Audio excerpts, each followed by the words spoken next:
conceive, believe, achieve. Shut the f*** up.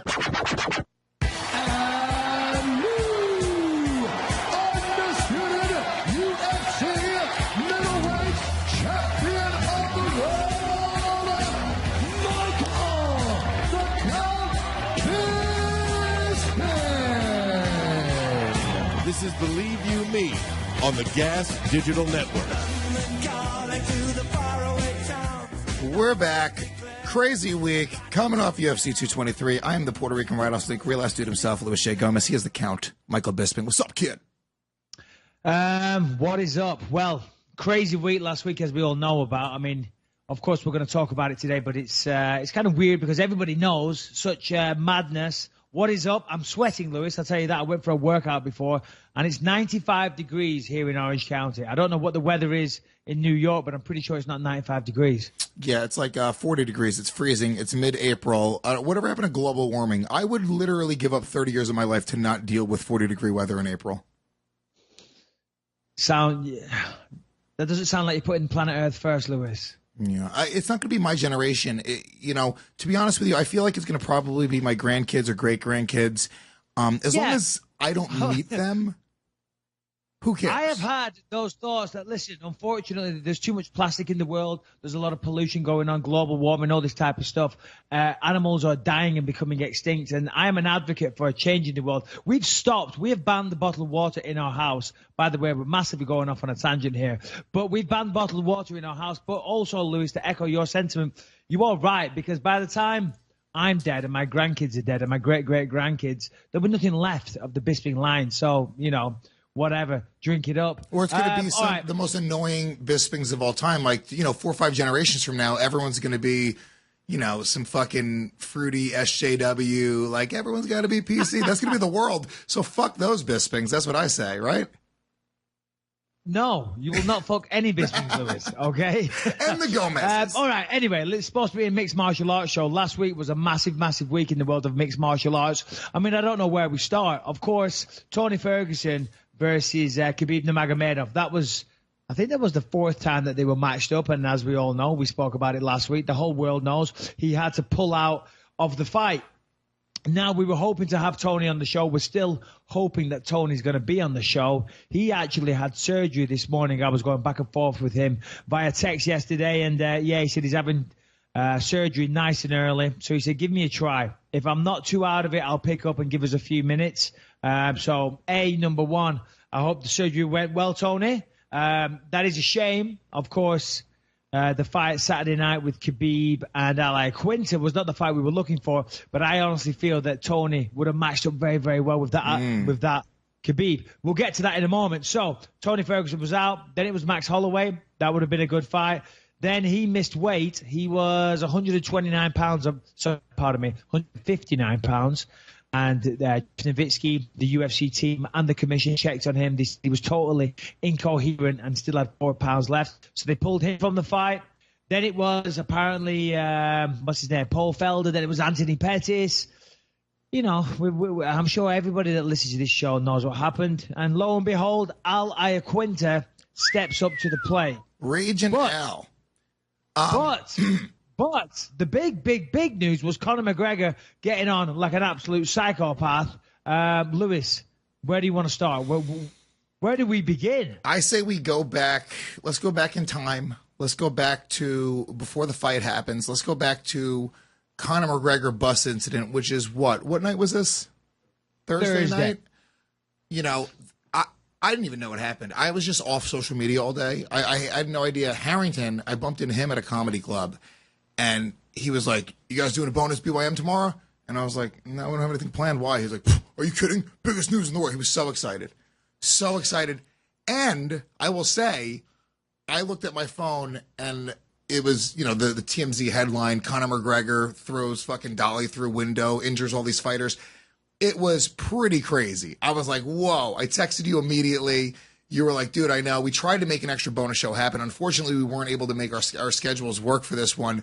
But it was like, holy shit, what a crazy moment. I think we should start there if you want, because I have some pretty strong opinions, and I'm sure you do as well. Well, I think it was Thursday, right? So I'm sat at home. I'm in the sun. trying to work on a tan. As I said a couple of weeks ago, I was very, very pale. So I've been trying to get a bit of sunshine. Of course, 95 degrees now, so it's a little too hot to go outside. But I'm sat in the garden, and I call Audiatar. It's too hot. It's 95 degrees. I'm a fucking prisoner to the house and the AC. Poor and of course, my wife never, ever, ever wants the air conditioning on. She's going out now, so I managed to get it on for an hour or two. Yeah. I'm like, baby, if you're cold, put a goddamn blanket on, put a sweater on, put a jumper on. What's up with you? Anyway, I'm in the garden. I call Audiatar, my manager, Connor's manager, Paradigm Sports Management, and he was at a family wedding, and I said, hey, how you doing? I can't remember what I called him for, something or other. And he said, oh, shit. He said, something's going on with Connor. Apparently him and his boys are about to start a riot in New York. And I obviously had no idea to the extent of what he was talking about. And this is as it's happening in real time. Audie hears this and he tells you, like, fuck, dude. So this is it's happening. This is before it's even happened. And I thought to myself, come on. What's he going to do? Because he was pissed off, of course, anyone that saw it last week. Artem Lobov, who is a very good friend of Conor McGregor, longtime training partner, and, of course, close friend. Khabib and his Russian crew, of course, Artem being Russian but having loyalty with Conor. I don't know. I don't speak Russian. I saw the video, but I don't speak Russian. I don't know what they said, but obviously they were kind of pissed off with Artem Lobov. So, they kind of cornered him. It didn't get aggressive. It didn't get violent, but they definitely said some words, and Artem was pissed, and the UFC people got in between them. And, there was a lot of people on Artem. Now, I'm a big fan of Khabib, so it's not like I'm trying to throw him under a bus, but there was certainly 10 Russians to 1 there, and Artem Lobov is known as the Russian hammer, but even still 10 to 1, I don't fancy those odds. So that was a little bit, bully boy tactics, if I'm honest. That said, you're still allowed to have a word with somebody if you're pissed off just because there's more than one of you. You know what I'm saying? Just because you have a few people with you doesn't mean you can't say something. So it didn't get violent, but even still, of course, Conor took offense to that. And there's also something about, like, you guys, I watch you guys, like, kind of hype these fights and sort of kind of what goes behind the scenes. You guys are professional fighters. Everyone is, they're men. And I think there's just something about, like, two grown men who are very fully capable of defending themselves, having words. That's sort of part of the fight game, I was online, and I was just like, kind of went into like a little journey specifically researching this. And there are certain places in this country where if two guys just decide to fight each other, right, they can go out back of a bar. As long as they both are willing parties, they could fight, and it's not against the law. I had no idea. No, absolutely right. Certain states of California, if you both consent to it, and I guess if you're not disturbing the peace or making a nuisance of yourself, it's totally legal to go outside and settle your differences. And I think it's the way it should be. But I'd like to do that with a few people if only they would consent. Yeah, but I think there's something about that. It kind of makes it more gentlemanly. It makes it more like you have a certain level of respect because you're all right, dude. If I want to fight this guy, it's not about necessarily really hurting this guy and trying to put him in the hospital. It's sort of about kind of getting that steam off. And I think because it's illegal, people do crazy, stupid shit. And I think you're almost like you force more of dangerous situations sometimes because of that. But with that being said, I almost feel like, what happened with Artem and Khabib's team, it's like it's one thing. And then Conor brings it to a whole other level where he's throwing giant pieces of metal through windows.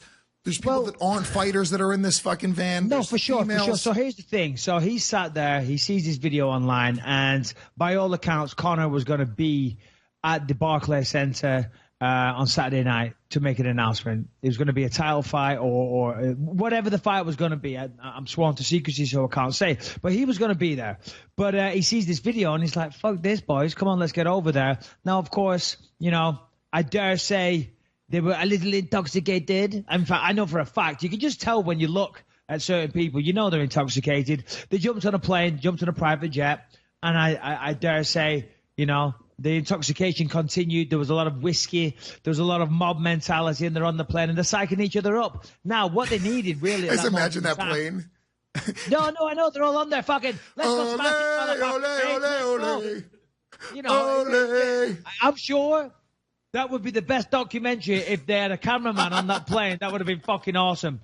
Could you imagine them at customs, though, when they land in New York, and they're all trying to hold it together? What are you here for? Oh, just a wee bit of business. Just a wee bit of business. We're here for 2-3 days, nothing more. And they're fucking shit-faced, but they've got up a private jet. They're all in tracksuits, looking like fucking Irish sopranos, and trying to hold it together. They get in, and they go immediately to the fucking weigh-ins and go crazy. And as I said, I had forewarning that something was going to happen, but, to run in like that and do that, yeah, it was fucking insane. It was crazy.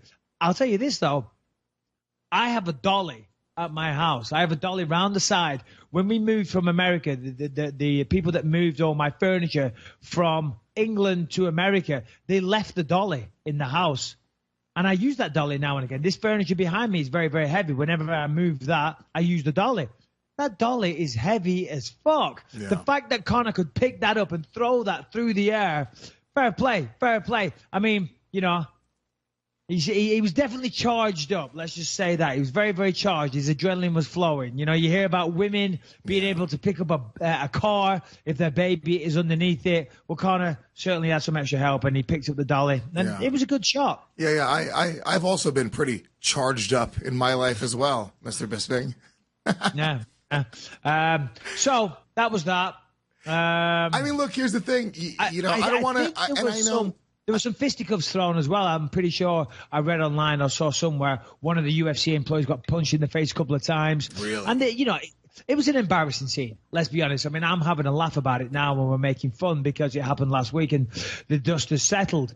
But it was embarrassing. It was embarrassing for Conor. Joe Rogan said Saturday night on the UFC that it was pathetic behavior.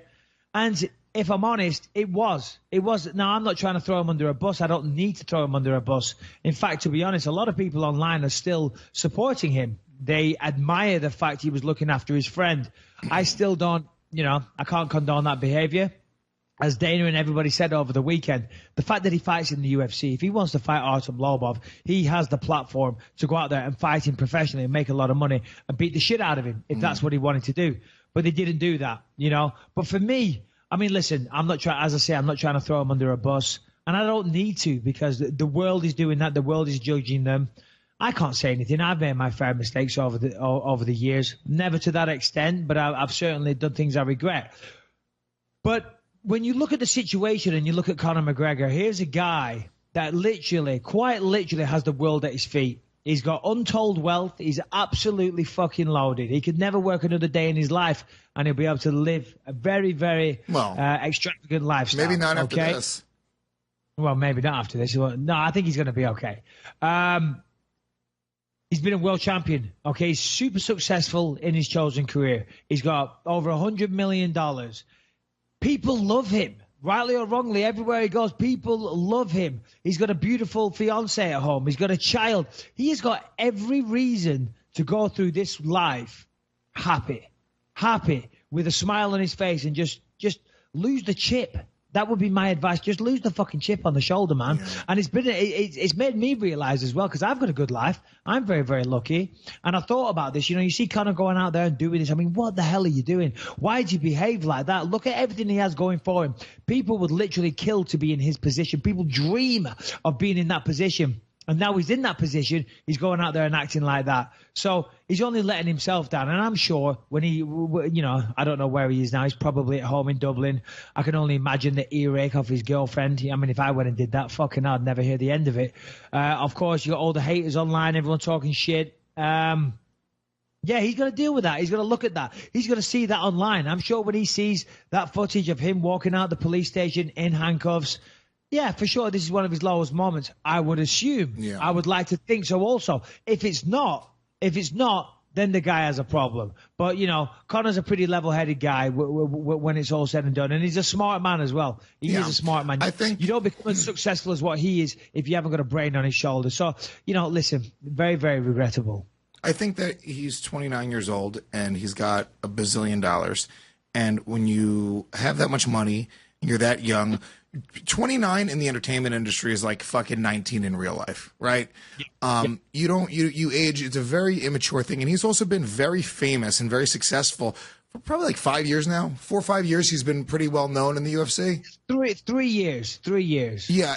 And he's gone from being like But even before that, he's a successful fighter. It's sort of not saying that fighters are all immature, but if that's what you're doing with your life from the time you're like, however old he was when he started fighting professionally until now, he's basically a kid, and he hasn't really had an opportunity to truly grow up. And he hasn't really had an opportunity to be responsible for his actions just yet. As a dad, that changes you, obviously. And obviously, I think that will change him. And that's really the thing for me. Because, dude, I got a fucking temper, and I've done stupid shit, and I've fucking gone on rampages in public and fucking been an idiot. And then you look back, and I was like, God damn it. I have a fucking child at home. I have to, forget even just setting an example, I got to make it home to see him. And what was going on there with Conor and his friends is like they're throwing these huge pieces of metal around, and they could have killed somebody. And that's where it's really irresponsible. This is where you go, forget everything else. Fuck everything else. It's not just John Jones and Daniel Cormier getting into a scuffle at a weigh-in. This is taking gigantic pieces of metal and putting it through windows. Ray Borg, I don't know. I didn't see the details on exactly what the injury was. But, dude, if he went blind, that's his entire fight career. And that's kind of where you go. Like, it's another level. I've never seen such disregard for, people's safety. And it's not just fighters. Fighters go into this contract of like, Artem Lobov's a big boy. You know what I'm saying? People surround him. He's been there before. He's a fucking tough Russian fighter. You got a fucking UFC intern who's in that bus, who's just some chick who's been 23, who's got a press pass on, and she's fucking terrified for her life. The problem is, Conor's always been rewarded for acting this way in the past, and that's been part of his appeal, part of his allure. He's very, very unpredictable. Over the years, he's done things like this before. I mean, nothing to this level, but the water throwing incident, which pales in comparison. Bellator recently jumped into the cage and this and that, and nothing really came of that. He slapped an official, he dived in the cage, nothing came of that. He got away with that. And of course, his nickname is Notorious, but he is notorious now for kind of acting like that. But he's never really had to pay a price for any of it. And every time he just gets bigger and bigger and bigger. So he's almost rewarded for acting that way. As you say, throwing that dolly through the window, I mean, that could have hurt someone. Thankfully, it didn't. Nothing too bad anyway. Michael Chiesa obviously had to withdraw from the fight, so that's a shame. I've heard from a third party that Michael Chiesa is definitely filing a lawsuit against him. So if Michael that's going to be a Chiesa tricky is one. smart, he's going to sue Conor. He's going to sue the UFC. He's going to sue the Barclays Center. He's going to sue the maker of the dolly, whoever made that fucking dolly, the bus company. He's going to sue the Believe You Me podcast. He's going to sue the city of New York. He's going to sue fucking everybody that he could possibly sue if he has even one brain cell left in his fucking head, because that's the way it works. Let me tell you something, dude. Conor McGregor, believe me, he makes a lot of fucking money, dude, but what he should really be worried about is if somebody like Ray Borg just says, hey, dude, fuck it, I'm going to do the math, and saying I can never fight again is more valuable than the money that I'm going to make in my UFC career from suing him. You might just take that fucking paycheck. I know I would. I'm just going to play devil's advocate here for a second, though, and just say, of course, Ray Borg had pulled out of his fight, and of course, I'm sure he is injured. But when you look on the embedded, he had a pair of glasses on. Now, call me stupid, but surely a pair of glasses would shield any glass from getting into your eye. Dun, dun, dun. Right? You look on the embedded, he's standing there. There's nothing wrong with him. He isn't taking his glasses off and going, oh, my God, my eyes, bro, my eyes. He's standing there going, oh, shit, that was actually pretty awesome with a big pair of fucking glasses on. So, hey, dude, look. A lot of people think the earth is flat. A lot of people are fucking morons. The earth is not flat, Lewis. Can we just get that right? Don't tell me you think the earth is flat. No, please. I don't believe in any of these silly conspiracies, and I don't believe that Ray Borg faked an eye injury to get out of his fucking fight. No, not at all. Neither do I. But I'm just saying, if I was on Team Conor, if I was on his legal team, I'd say, hold on a minute. He had a pair of fucking glasses on. Now, that said, microscopic pieces of glass could fall through the air and coming through the sides. So listen, I'm not making fun of it. I mean, it's a shame for Ray Borg. Rose Namajunas was very upset. She was going to, she was upset. She was crying. She contemplated pulling out the fight for a while. Fortunately, she did it. She had a fantastic performance against Jan Jacek. We'll get into that later. And then after the fight, after the incident, then they all ran away. They all ran into the shadows like the rats that they were, and then went on the run for a little while. Yeah, I mean, you just couldn't make this up. It's crazy. Yeah, it really is. It's almost out of a movie. And the reality is, here's just the truth. The big winner in all of it is the UFC because there's no such thing as bad press. I'll tell you this right now. He's not happy. He's not happy. It's not great. But let me tell you something. Conor will fight again in the UFC. There's no way they're fucking going to cut him. The amount of eyes that are on the sport right now, to be honest with you, I stopped really caring about UFC 223. It just sort of injected this energy around the event. Like it was so fucking weird and bizarre, the whole thing. But I ended up getting offered tickets to go from a buddy of mine, like last minute. And I was like, dude, fuck it. I'm going to go and watch Ali Quinta try to fucking beat Khabib. This is kind of like intriguing, the whole thing. But so Dana said he was disgusted by it. He said it was by far the worst thing that's ever happened in the history of him being involved with the company or the UFC, full stop. Nothing like this has ever happened. It's disgusting. This is worse than anything. It's criminal. Okay? Blah, blah, blah, blah, blah. I'll tell you right now, if that was fucking Ray Borg that threw a dolly through that, if that was Rafael Dos Anjos that did that, give me another name. If it was fucking anyone else, they'd be gone. They would be so fucking done in the organization. Yeah. Okay? But no. The footage is on the embedded. Oh, they're using it to promote, yeah. Of course. Yeah, of course. And then because listen, if you're the UFC, now you have to do Khabib versus Conor and that's all the countdown show will be. It will be Conor running in there, smashing the window, Khabib's reaction, all that type of stuff, So, listen, at the end of the day, if I'm a businessman, if I own the UFC, is that how you want people to behave? No. But can you turn it into a positive? Of course you fucking can. And you're going to make a shit ton of money. I mean, that is going to be a massive pay-per-view, 100%.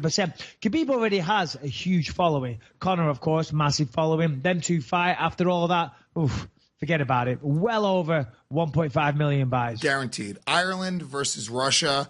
The international, huge fight. It's also a fight that, can Conor beat Khabib? Can he stop the takedown? Can he... It's an intriguing fight just in general, and I want to talk to you about your thoughts. Yeah, I want to get into that. Yeah. Well, let's get into that because if Conor was to fight him, I mean, listen, I like Khabib, and I'm far from a Conor nut hugger or dick rider or whatever you want to call it. But what's Joe the British Rogan term? put out a statement this morning apologizing for his comments during the commentary. He was kind of critical about Khabib's performance. Even still, Khabib truly dominated that fight. It was 50-44, 50-43 in some of the scorecards. Yeah. He clearly won every single round. Took him down in round 1, round 2. Now, rounds 3, 4, and 5, Iaquinta was able to stop the takedown. Now, in rounds 1 and 2, Khabib shot in for a low single leg, grabbed the lead leg of Iaquinta, picked him up and hung onto it, deer tied, just had it squeezing it. Now, normally what you do is you kick the leg out the way Iaquinta was trying to do. But because you're dry, because it's round 1, you got a nice tight vice grip, grabbed him, sweep the other leg, put him down. Iaquinta did a good job of trying to fight back to his feet, this and that, but, close but no cigar. But as the fight progressed, as Iaquinta was going in, as Khabib was going in and grabbing that leg of Al, you get sweatier. And that kick out that he was trying to do started becoming successful. And for the rest of the fight, really couldn't take him down. And then from there, Ali's the better striker, but he wasn't the effective striker because I believe he was scared of getting taken down. I don't mean scared, pardon me. That's not the right word. He wasn't scared of getting taken down. He was overcautious because he was worried about getting taken down and then losing the fight. And I fought many people that I'm a better striker than, but I know these motherfuckers are just trying to take me down. As soon as I throw a punch or overextend, they're going to shoot in and take my legs. So that stops you throwing. It makes you kind of stand there. I know Ali Quinta, if he watches that fight back this morning, he's going to sit there, he's going to watch it and say, Jesus Christ, why didn't I throw more? Well, the answer's simple, because when you were in there, the guy was trying to take you down constantly. Khabib on the other side, when he didn't get the takedown, was actually winning the stand-up. Nothing amazing. He was peppering his face with jabs. There wasn't much head movement. There wasn't many combinations, but still, he bust up his face pretty good. Yeah. Well, Al had a weird moment where he sort of... Al had a weird moment where he sort of stood there and was like, come on, hit me. And then Khabib just gave him 5 stiff jabs in a row, and it really bloodied up his face. I might be mistaken. I hope I'm not. That's the first time I saw Al in that sort of stance. He came down a very strange stance, which obviously he was looking for the takedown. I don't think anybody saw Al Quinta being super competitive in this fight.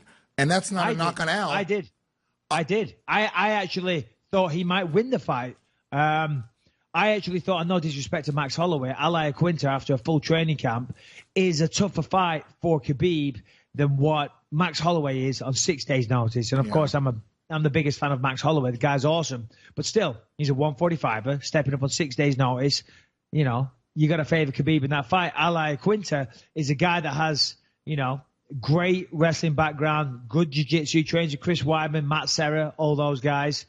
And he can bang. He can knock people out, and I thought, you never know. If he can stop the takedown, he might knock him out because Khabib, we've seen him get hit. Anyway, listen, long story short, Khabib won the fucking fight. Congrats to Al for stepping up. I hope the UFC give him a nice big fat bonus. They should do. Generally, the UFC, Dana, in situations like that, they're very, very generous. Anytime I've done anything like that, they've always been there with a check afterwards or a nice bonus every time. And, I hear from other fighters all the time, they do. Listen, the UFC get a hard time. A lot of journalists like to write stories about them being cheap and this and that. If you go out there, you put on a good performance or you do them a favor, you step up, they take care of you. So I'm pretty sure Al should get taken care of. Yeah. And let me ask you this, just because watching the fight, I think my first initial reaction, and this was the reaction around a lot of people around me kind of talking about it, we're just talking about how good Al did in the fight on short notice, not preparing for a guy like Khabib, for him to be able to go the distance. And, for nothing, I mean, look, he got his ass kicked in the fight, but the reality is it was a pretty gutsy performance. He didn't let himself get finished. He was in bad positions a lot during the fight. But it sort of made me believe, number one, that, Conor, I would give Conor a much better chance than initially I thought he would do against Khabib. Me too. Kind of watching the fact that, I think Conor is a superior athlete, and I think that, he's obviously a way better striker than Al, and Al was able to land. So I think Conor will be able to land. But then also that I think Tony Ferguson might have won that fight. I think it's a really weird matchup. And you kind of look at how good Al did. I started scratching my head going like, wait a minute, Khabib seems much more beatable than I initially thought going into the fight. It's crazy because, for one, you're right. I totally agree with everything you said. But it's weird, isn't it? Because, going into that fight, prior to that fight, should I say, everybody thought Khabib would destroy everybody in the division. One fight where he looks almost human, and now everybody's writing him off. You got to remember, look at his past work. Look what he did to Edson Barboza, Michael Johnson. The list goes on non-stop. But if he can't get the fight to the floor, I think he is somewhat exposed. Now, let's fast forward. Let's say this huge mega fight happens with Conor and Khabib. And to be honest, the UFC, they have to make that their utmost priority. That fight has to happen. That would be, a true blockbuster in every sense.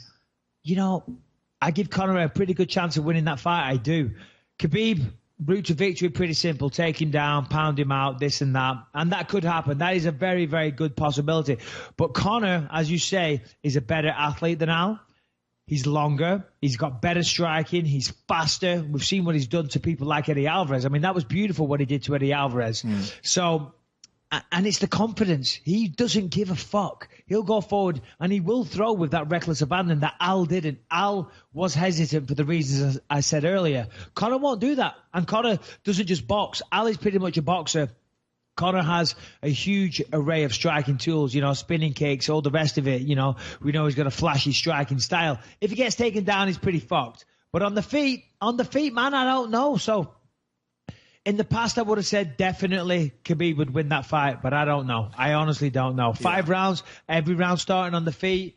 And as we saw, Nurmagomedov slowed down as the fight went on. First time he went 5 rounds yesterday. He did slow down. He wasn't as successful getting the takedown. So, yeah, it's an interesting one. Also have to give Khabib the benefit of the doubt because how many times was his opponent changed in the course of a week? His mental space. He was attacked on a fucking bus. It's the biggest fight, the most high-profile situation he's been in. There's all of these different factors, and he still was fucking crazy dominant. So it's funny that we're kind of breaking it down. Like, he might have been like, hey, dude, I don't know what the fuck Al's going to do. He might knock me out. That's crazy. So he was maybe a little bit tentative in that fight as well, and maybe wasn't going for it as much as he could have gone for it. which is funny to say because he did win 50-43, I think, on one of the judges' scorecards, right? Yeah, absolutely. I mean, go through the list of opponents, which is incredible. And as I said this to Khabib on the post-fight show on FS1 at the weekend, you got to take your hat off to him. You got to give him as much credit as possible. I'm a big fan of Khabib. The way he carries himself is very, very classy. He works hard. He's a lifelong martial artist, and he's an inspiration, and he's a credit to himself, his family, the way he carries himself. Biggest fan possible. I mean, he went from Tony Ferguson to Max Holloway to Paul Felder, Anthony Pettis, and then finally Al Quinta. And from all accounts, didn't bat an eyelid. Yeah. And really, you can understand that because the way he fights, he's not going to change his style for anybody. Yeah. He's still going to go forward and try and get that takedown. He's not like, oh, hold on a minute, this guy, I'm not going to take him down because he's so good on the floor. He doesn't give a fuck. He believes in his skill set, and he's always going to fight the same way. Yeah. Pardon me, too much coffee. So, well done, Khabib. Yeah, I think Khabib was great. He made that comment before the fight. He said, "Bring me King Kong, and I'm gonna fucking fight him this week." If he makes weight, I'll fight him. Yeah, you know, really love that. And that's kind of what you love. That's like as an old school fan, where you know, you grow up watching the fights where it's like no weight classes, fight anybody, got to fight 3 times in one night. You just kind of love hearing that, even if they don't mean it. Even if they don't mean it, I would rather a guy fucking fake it and lie and say, "Dude, bring me anybody, any weight class right now," because that's why I fell in love with the sport.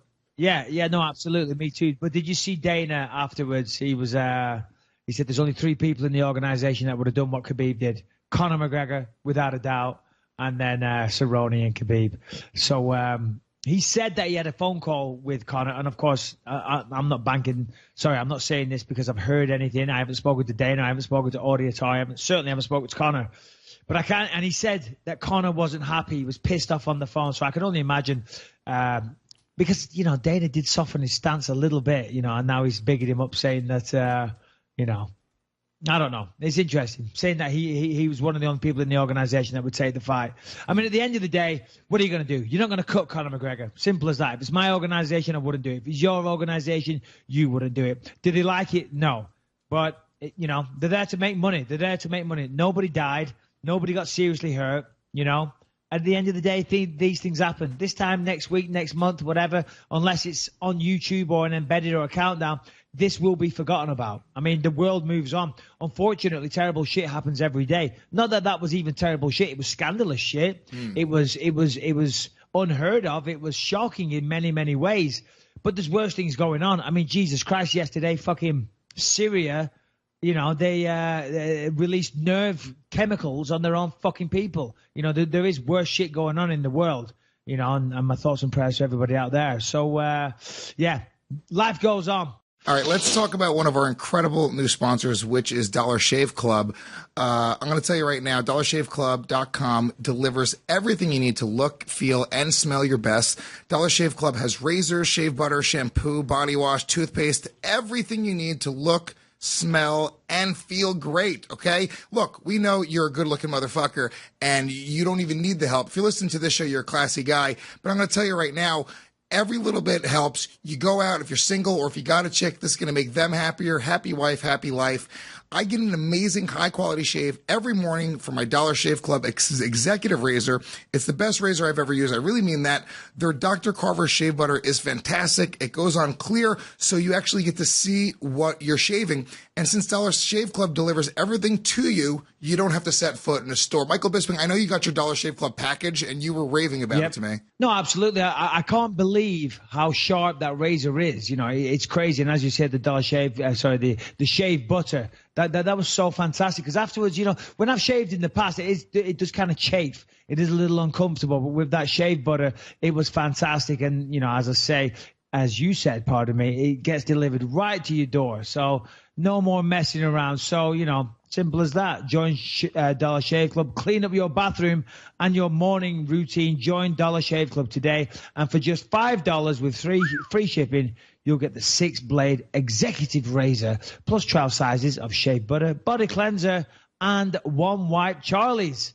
Then keep the blades coming for a few bucks more a month. Get yours at dollarshaveclub.com/believe. That's dollarshaveclub.com/believe. All right, let's get back into it. We break down the co-main event? Yeah, let's talk about it. Look, the co-main event, I was actually more excited for the co-main event than the main event. Even as it was happening, I was just like, these girls, not for nothing, dude, both of them, both Rose and Joanna, they have an it factor about them. They have a quality to them. They walk down to the octagon. It feels special. It feels like it's a big show. And it only happens with a few people. There's a few people, both men and female, that sort of have that thing. Joanna's entrance was fucking incredible. Whatever song she chose was fucking dope. She comes out and she's just got this intensity to her that's great. And then Rose, her song fucking blew. Whatever she came out to was horseshit. I don't know what the hell that was. But she still, incredible, just like intensity to her stare. And it felt like it should have been the main event. I tweeted that out before the show. I feel like they should have, out of respect to those girls, made that the main event of the night. Why? Because I what do you mean out of respect? The fucking cold main event. Because it's not a real 155-pound title. It's not real. What do you want me to say? It's bullshit. Paper title. Paper champion. Do I have to spell it out to you, Lewis? You know why that was the fucking main event. Paper champion. Come on, Lewis. Play the game. Don't make me say it. Don't make me say it. Say it. I don't give a shit. Did you say it? You say it. How are you going to put fucking Rose and Joanna as the main event of Khabib? Right? A fucking badass motherfucker that's wrestling bears at 7 years old. And let me just state this fact. I don't know if you know this, but he's a man. I knew you were going to say better it. Than women. Look, that co-main event fight, by the way, I'm having fun. Of course you are. That co-main event fight was insane. I think that was one of the best women's mixed martial arts fights I've ever seen. Agreed. Both of them are stars, as you say. Joanna certainly does have the it factor. I spoke about this going into it, I think maybe a while ago on here. The only thing I didn't like about Joanna, listen, she lost that first fight fair and square. She really did. Rose landed some good shots and put her out of there. Simple as that. But she blamed it on her nutritionist. Now, I'm sure Joanna's not a liar. I'm sure she did have a terrible weight cut. I'm sure there was problems going into that fight due to a shitty weight cut and due to crappy weight management leading up to it. But that said, these things happen. You can't use that as an excuse for why you lost the fight. Ultimately, the person that's in charge of this whole thing, if I'm getting ready for a fight, I've got a boxing coach, kickboxing coach, wrestling coach, nutritionist, strength and conditioning coach, I also have a wife that's on my fucking case, But ultimately, I'm in charge of it all. I'm in charge of it all. And if someone's not doing something right, it's up to me to be man enough to say, you know what? Nah, bullshit. Eat this, eat that. Well, hold on. I got on the scale this morning and I'm heavy. So whatever I'm eating isn't working. So, and it's not her first rodeo. So the fact she was blaming it on her nutritionist, I didn't like. As I say, I'm sure there was issues, but she ultimately, the individual is the responsible party in anything. So I didn't like that. And for me, the lack of acceptance for why she lost that fight, I thought would give her, pardon me, too much coffee. I thought that would give her problems in the rematch. You've got to accept that, hold on. I was beaten by the better fighter that night. It's as simple as that. I was beaten by the better fighter. And if you don't accept that and you don't make some changes, that can give you problems. Now, of course, Joanna did fantastic at the weekend. She fought a great fight. Round one, Rose. It looked like it was going to go like the first one. Rose was landing with some good shots. Round two, same again. But then Joanna started finding a groove. She started landing some beautiful leg kicks. What Rose was doing, she's got very long legs and she has a very, very wide stance. So because her stance is so wide, Joanna was throwing combinations, and rather than using her feet and pushing away, Rose was keeping a wide base and just using head movement, keeping her feet there, and then she was still in range to land strikes. You know what I mean? She did a fantastic job of that. And Joanna recognized this and started chopping away on that lead leg. And by the end of the fight, Rose's lead leg, it looked very, very painful. She's certainly going to be limping around this morning, that's for sure. 3-4. I think they were Rose's. It was all to play for in round 5. I think she got the takedown at the end of it. Listen, it was a pretty close fight, but I for sure had it 3 rounds to 2. Rose Namajunas. At the end of the fight, Jan Jacek was trying to claim the fight. She jumped upon the ring, the cage, had her hands in the air. She was acting like she'd won the fight. And a few people were saying to me, why is she doing that? And I said, well, that's what coaches tell you to do. They tell you to get the hands in the air. Carry yourself like you've won. Get your fucking hands in the air. Because if you don't believe you won the fight, how the fuck are you supposed to how are judges supposed to believe that you won the fight? You know what I mean? And it wasn't like it was a landslide. It wasn't a dominant victory. Rose clearly won on the scorecards, if you ask me. But still, you know, it wasn't like a total shutout for Joanna. So, you know, you do have to carry yourself like you are still a winner. Of course, you didn't win. Congratulations to Rose. I'm looking at the, the CompuStrike, I guess, which is something that, or I guess it's Fight Metric, which is something that Joanna had posted. And yeah, she's out striking around, but, you know, I got to be honest with you, because I was watching the fight, and I said right when the fight ended, I gave Rose rounds 1, 2, 4, and 5. And round 3, Joanna came out, and she seemed to be re-energized. Same thing with round 4. She was like she was looking even like more warmed up and faster than she looked earlier in the fight. And Rose seemed to slow down a little bit, but it didn't change the fact that Rose kept on fucking nailing her in the face with like a cross and a hook, just kept on hitting her and hitting her hard. And I don't know, man, I don't know how you feel about it, but yes, Joanna landed more, but leg kicks and body shots, in my opinion, don't count as much as somebody getting punched square in the face. What do you want me to say? In my opinion, if you punch somebody in the face, that's 2 or 3 times as valuable as landing a leg kick on somebody, at least. So I think that was the major difference. Absolutely. If there's a punch that nearly knocks somebody out, I'd say that scores more than 3 jabs to the body. You know what I mean? If you nearly get knocked out. And I think ultimately that was the tail, because I'm sure those CompuStrikes or significant strikes or whatever the fuck it's called, I'm sure they are accurate. You know, these people that make these stats, they know what they're doing. So on paper, Jan Jacek landed more, but the more effective, the more damaging strikes certainly came from Rose. Rose had the octagon control as well. Yeah. And they always say, the old expression is, you have to beat the champion. Now, that doesn't really stand up the way they score it, because if you score it for the other person, even if they're close, on the scorecards, Jan Jacek would have won. In the old school way, they said, nah, you got to really beat the champion. You can't scrape by. So that doesn't really come into effect. But listen, Rose landed the better shots. She looked like she was controlling it. Jan Jacek was fizzly marked up at the end. She was having problems with her eyes. She couldn't really see out of it. Listen, it was a great fight. It really was. Congratulations to both of them. Rose Namajunas is a bad motherfucker. Yeah. Jan Jacek, she was awesome. She was super fast. She was in the fight. She certainly did better than last time. But it wasn't her night, you know. Yeah. She's still going to have a great career, you know. And who knows? Rose might get beaten off somebody else. Then Jan Jacek can come back and beat that person and become champion again. Yeah. So it's not the end of the road for Jan Jacek, but I don't see her beating Rose anytime soon. Yeah. And you know, to be honest with you, the most impressive feat of all of it is, you know, Rose isn't this, you know, I think she's an, unbelievable fighter, but she's not known as being this murderer kickboxer that, oh my God, nobody wants to stand there and strike with her. I think some of her most impressive wins have been by the way of submission. You remember that flying armbar back in Invicta back in the day? Like a really well-rounded fighter. I don't watch Invicta. Yeah. It was a highlight. I didn't fucking watch it live. Oh, really? Am I an asshole? Yeah. Listen, Rose is great, and she's just getting better and better and better. I'm just looking at some headlines here, seeing if there's anything else worth talking about. All right, so let's talk about Mattress Firm.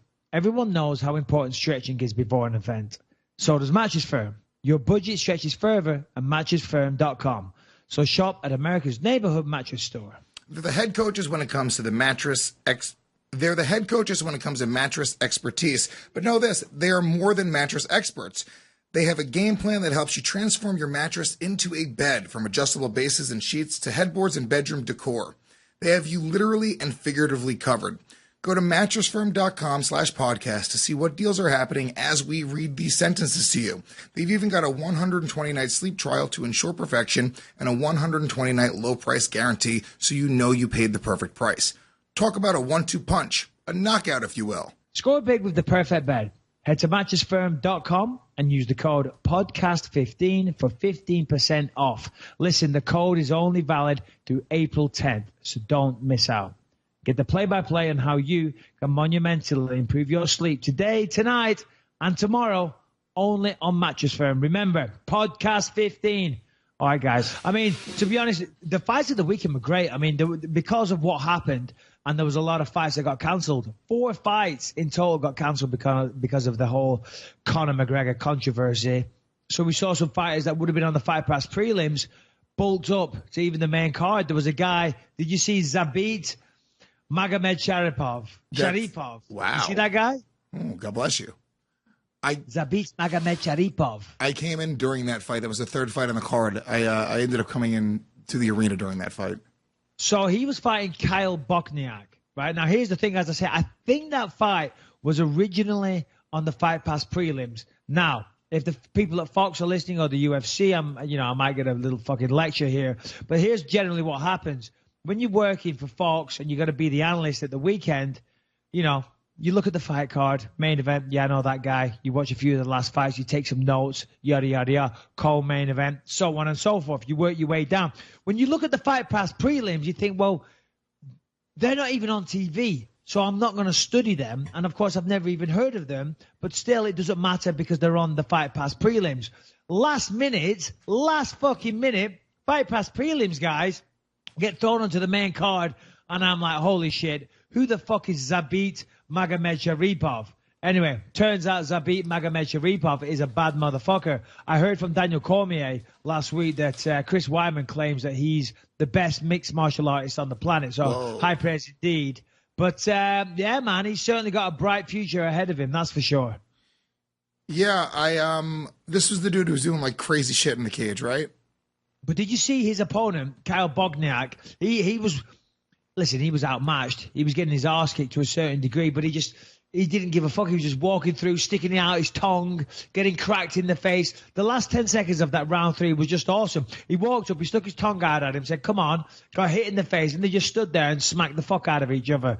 It was very, very entertaining, to say the least. Yeah. There's a vibe in the Northeast. If you ever go to an event in Jersey, New York, Boston, wherever, it doesn't come as often to this area. So I almost feel like there's definitely a great energy in the crowd when you go to an event like New York. Sorry, buddy. Reading a text message. Yeah. Well. Really? I don't know. It seems like you guys have a lot of events there now.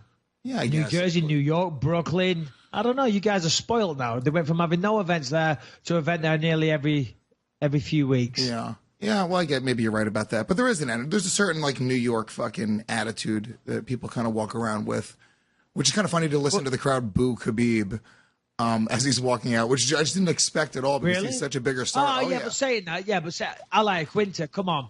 That was his big moment. I mean, where was he from? Long Island? Yeah.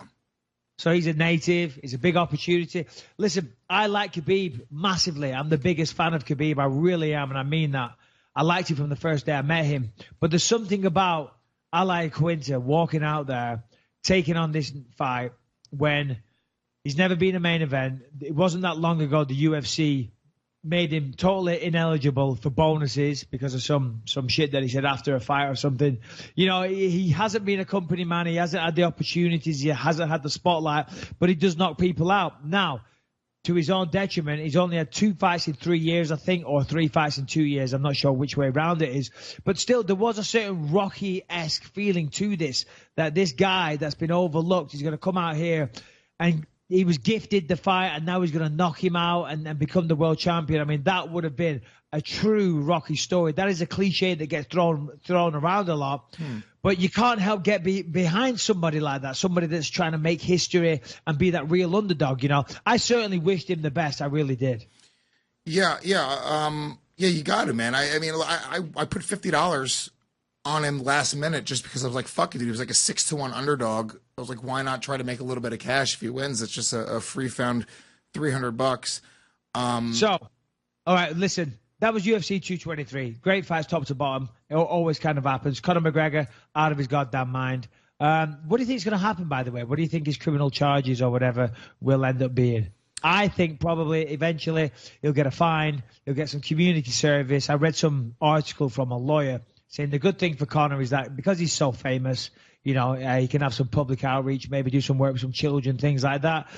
So at the end of the day, it's not going to be that bad. It's going to all go away. He may have some civil lawsuits. He's got the money to pay that. He really does. That'll be more of a headache than anything else. Obviously, a lot of bureaucracy, a lot of hearings, a lot of bullshit, a lot of time. But he does have the money to pay for it. And before we know it, we're going to be watching Conor versus Khabib, a massive, massive pay-per-view, and all will be forgiven. So that was that. Yeah, what else I is don't know going if, on? Luke? look, he's going to have to obviously pay some huge fines. That's the thing that they're going to really fuck him. They're not going to put him in jail, but he's going to end up having to pay some huge fines. And I guarantee you, he's going to have to spend a fucking shit ton of money with Michael Chiesa and Ray Borg. And who was somebody else injured? I heard that a UFC employee or one of the security guards or something like that. I'm not sure. I don't know any names. Yeah, dude. Yeah, if Ray Borg was smart, he would cut his own eyeball out tomorrow and say it got infected, and that's that. Because Send it to me. yeah, Because I'll take that fucking eyeball, Borg. Give it to me. did you see that Mayweather all right, listen, said?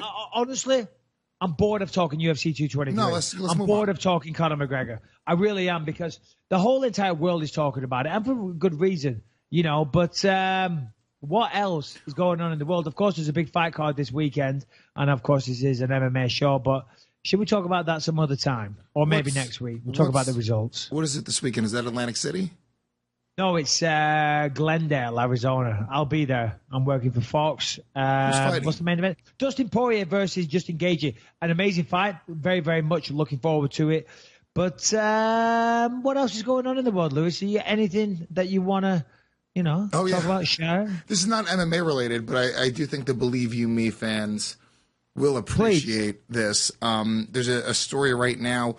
There's a gentleman who is suing Equinox, the gym, which I'm a member of. I love Equinox. I am a proud member. Proud member. I remember many, many times you telling me the stories about you and your friends. How did you word it? Skiing on jizz in the steam room. I remember. I said not that you wanted to do it. It's just when you go through the steam room, and if you're being realistic about life, you realize that you're probably sloshing through some dude's jizz, and you have to be in touch with your sexuality in order to accept that. Okay, so I'm obviously more of a man than you, so that's I don't fine. think you do.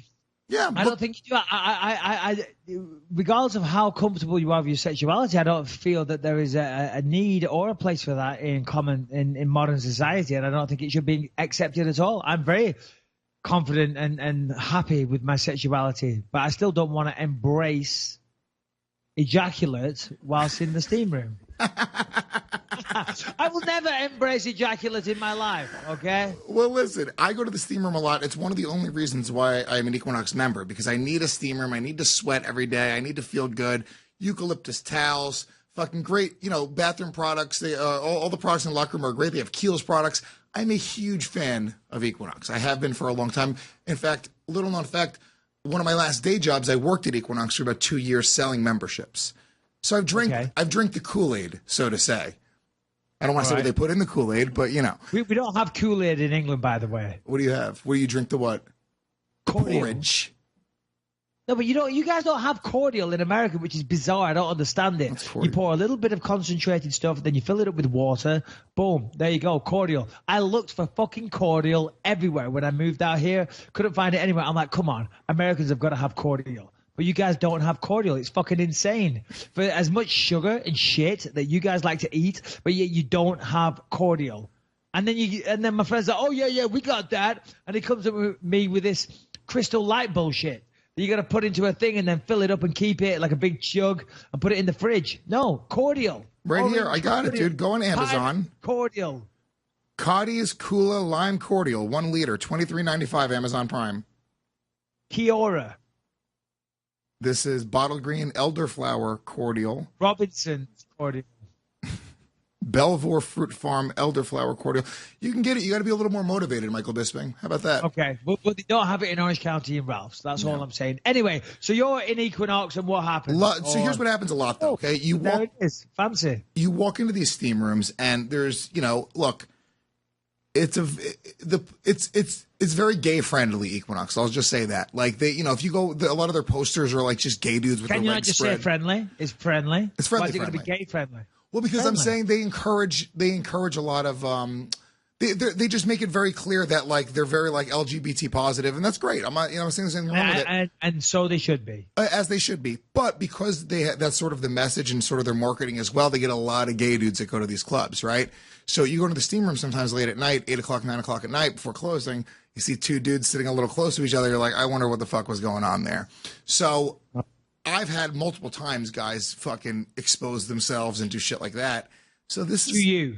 to me. Literally, a guy will open up his towel. No, and he's no, got no. a boner. A guy has exposed himself in like a sexual manner in an attempt to come onto you. He does it in a subtle way where I'm not going to be able to call him out. Like on he just sits there and like slowly spreads his leg Yes. like it's all nonchalant, like accidentally, and then like, you make eye contact. He looks at you, you look at him. Yeah. You look away, and he's like, "Come on, baby, let's go." And you're like, "Oh yeah, oh great steam. See you tomorrow, John. Well, Bye." yeah.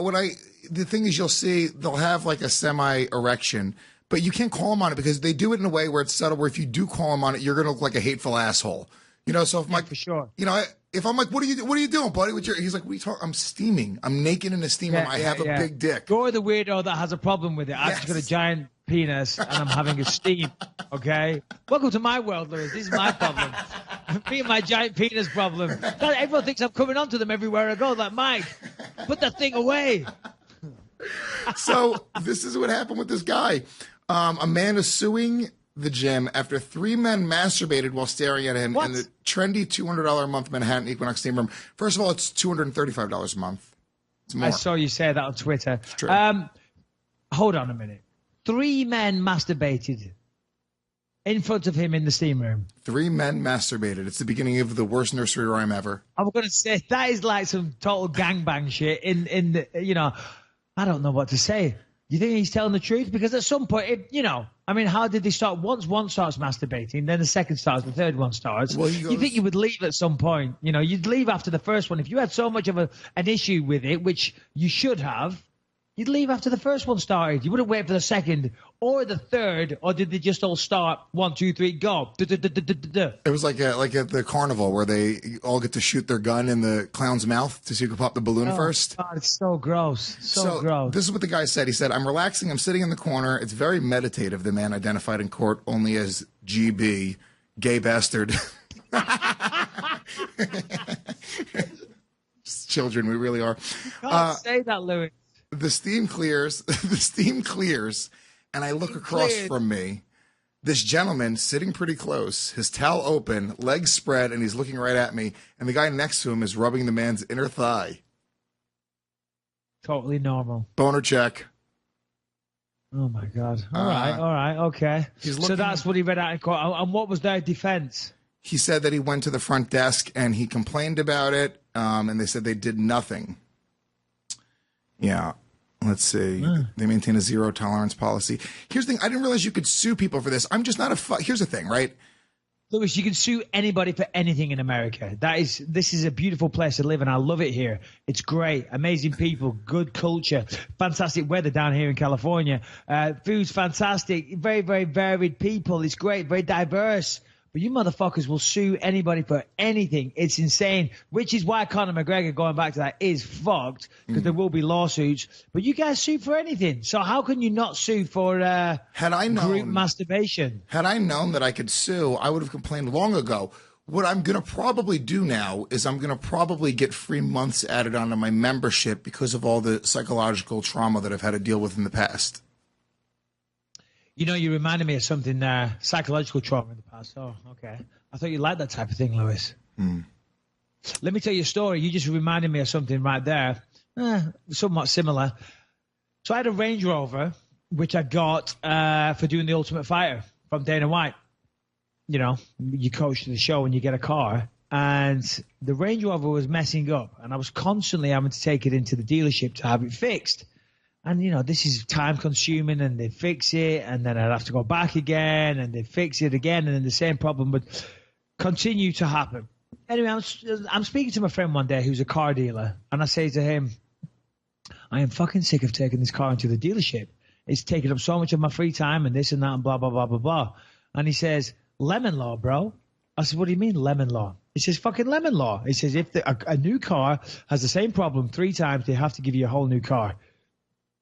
And I'm like, no way, come on. Bearing in mind, I've had the car for about 2 years now. About 2 years, done about, 40,000 miles on it. And since then, a new shape Range Rover has come out, which is very, very nice that I had my eye on. And I'm like, nah, come on. So I call up the Range Rover dealership. I said, look, listen, these issues keep happening. and I spoke to a friend of mine. He told me about this lemon law. Now, I'm not looking for a new car, but soon I'm going to have to start paying for these problems because it's going to be out of warranty. So, I've heard about lemon law, not looking for a new car. Maybe we can do an extended warranty. Just like you said, maybe an extended gym membership. Right. And he says, well, I'm very, very sorry, sir. You've mentioned lemon law to us now, and there's certain protocols we have to go down once somebody says that. So I'm like, oh, okay, all right, we'll do whatever you need to do. Anyway, long story short, after several phone calls and emails, I get told to go down to the Range Rover dealership, pick out a brand new car, the new shape, the new model, the finish, the wheels, the interior, the leather, everything, and I didn't pay a goddamn penny for it. Lemon law. Lemon law, people. Lemon law, baby. That's it. I'm going to go back. So fucking happy. I'm going to walk into Equinox and I'm like, listen, guys, this is the third time some gay dudes have been jerking off at me in the steam room. Now, look, lemon law. I don't care. Look, I've heard about this lemon law thing. I'm not going to make it a big deal. Maybe there's a warranty. Let's see how it works. Maybe it'll work, dude. I don't know. I thought the story was going to be. I really thought the story was going to be you looked back in your back seat and there was a guy jerking off in the rearview mirror. No, Lewis, no, not in Orange County. Yeah. But yeah, if anybody has any car issues with a new car, there you go. Explore the lemon law. That is the moral of the story. All right, let's talk about BetDSI, who has been so awesome to us. Love BetDSI. If you guys are sports fans, which you are if you listen to this show, make it more interesting, make it more exciting. Throw a little bit of cash down and sit on the edge of your seat. I'm going to tell you right now, it changes the whole experience. If you said, I'm going to bet on the next commercial that's going to come on is going to be either a food product or a fucking car, right? And you bet $100 on it. I promise you right now, you will watch those television commercials like you've never watched anything in your entire life. Gambling is fun. You're probably a degenerate if you like Michael Bisping and the Puerto Rican rattlesnake. So do it on BetDSI.com, which has been in business for a very long time. Michael Bisping, I know you love using the website because it's super easy to use. Yeah, absolutely. I mean, listen, I get punched in the face for a living, but I can still navigate the website pretty easily. Of course, we say it every week. The best thing is if you register, if you haven't registered, they'll give you $25 when you use the promo code ME25. If you are already a member, then we got to remind you, but you probably know if you listen to the show, whatever you put down, they will triple. They will give you a 200% bonus match on your money. As you said, Lewis, anytime you watch a sporting event, it's way better if there's money involved, and especially when it's fighting. So at the weekend, we've got a big fight. We've got Dustin Poirier taking on Justin Gaethje. That's going to be an incredible fight. Justin Gaethje, the most violent man in the UFC, is what he likes to be known as, taking on Dustin Poirier. What are the odds on that one, Lewis? I know that Dustin Poirier is a slight favorite at minus 140. Gaethje plus 120, I believe, which is kind of crazy to me. I know that Gaethje just lost to Eddie Alvarez, but the reality is that's literally Gaethje's only loss ever. So we'll see. I think that's a good bet to make considering he's a slight underdog. Beyond that, it's free money. So if I'm wrong, fuck it. Who gives a shit? $25 you're going to get for free to go put on Gaethje, right? Yeah, there you go. Go to betdsi.com. Use the promo code ME25. Stick it on Justin Gaethje if you think he's going to win. I think Dustin Poirier is the favorite because he does utilize a bit more movement. Justin Gaethje is kind of a static target. He likes to stand in the pocket and just throw bombs recklessly. Very, very fun to watch, but a dangerous game plan if you fight someone like Dustin Poirier. Anyway, he's the favorite. Dustin Poirier. Justin Gaethje is the underdog. Put your money on him. Register. Promo code ME25. Get the free money. Put it on Gaethje. Make some money. Or if you bang some cash down, 200% bonus match. BetDSI.com. Promo code ME25. Let's get back into the show. Very beautiful. How long have we been going for, Lewis? About an hour. We'll do some questions and we can wrap this bad boy up. Yeah, okay. So we were going to have Tony Ferguson on today. Of course, he had surgery. He damaged his or tore his LCL off the bone. We talked about that last week. So hopefully Tony is healing well. Bam Bam Tuivasa, you know who that is, Lewis? I know the name. Yeah, he fought in the UFC heavyweight from Sydney. He's been doing the shoey. He's been drinking booze out of the shoe. Yes. Like a new craze. I've been messaging with him. He wants to come on next week as well. So hopefully next week, two guests. Cool. Bam Bam Tuivasa, who is hilarious and could potentially be a huge star at heavyweight. And Tony Ferguson next week as well. Hear about his take on Khabib's fight. So, yeah, there you go. Lewis, what questions we got? All right, couple things really quick. If you guys love the show, number one, you can support the show by becoming a Gas Digital Network subscriber. The subscribers get access to every episode we've ever done of the show. We do the latest 10 on iTunes and the latest video one on YouTube. But we have, at this point, I think going on 60 episodes altogether, plus 16 other incredible podcasts on the network. It's $6 a month. You get a 14-day free trial if you use the promo code BYM. You get the shows ad-free. You get them before they go to iTunes or to YouTube, so you get a pre-release on the episodes, live chat during the show, all that good stuff.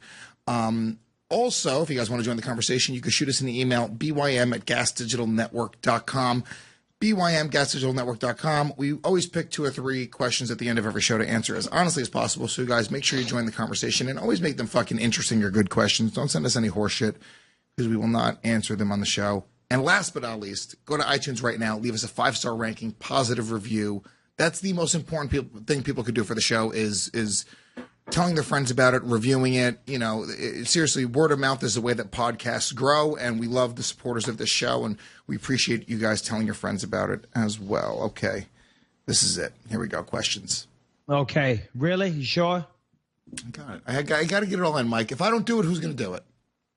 Hey, I'm joking. Sorry, it's not my protein. First question. If it was myprotein.com, I'm sure you'd be jumping at the opportunity to fucking throw a little plug in for it. No. I'm just saying, because obviously we have to have ads on this show, because obviously that's how we monetize it and pay the bills, and you have to pay bills, and you have staff, and I don't have any staff, and I'm totally by myself, and I run this whole place by myself, you know, but you do have a bunch of minions that hand you coffee and stuff like that, and they need paying. So to pay for them, we do need to have ads, and people bullshit and they give us a hard time about the ads. So I was just having fun. I was just being one of those guys.